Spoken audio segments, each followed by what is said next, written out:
नमस्कार मित्रांनो, स्वागत आहे आमच्या कुल शेतकरी यूट्यूब चॅनलवरती। आज महाराष्ट्रामध्ये तुरीचा भाव काय आहे आपण सविस्तर पाहूया। बाजार समिती लातूर आवक आली आहे 3038 क्विंटल। किमान दर आहे 6600 रुपये, कमाल दर आहे 7970 रुपये आणि सर्वसाधारण दर आहे 7660 रुपये। बाजार समिती अकोला आवक आहे 126 क्विंटल।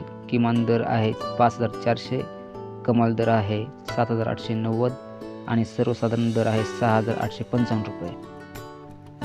बाजार समिती हिंगोली आवक आली आहे 80 क्विंटल। किमान दर आहे 6300, कमाल दर आहे 7100 आणि सर्वसाधारण दर आहे 6700 रुपये। बाजार समिती पैठण आवक आली आहे 85 क्विंटल। किमान दर आहे 6636 रुपये, कमाल दर आहे 7111 रुपये आणि सर्वसाधारण दर आहे 6786 रुपये। बाजार समिती सिल्लोड आवक आली आहे 3 क्विंटल। किमान दर आहे 6800, कमाल दर आहे 6800 आणि सर्वसाधारण दर आहे 6800 रुपये। तर मित्रांनो, ही माहिती कशी वाटली? आवडली असेल तर लाईक करा, मित्रांना शेअर करा आणि सबस्क्राईब करायला विसरू नका। धन्यवाद।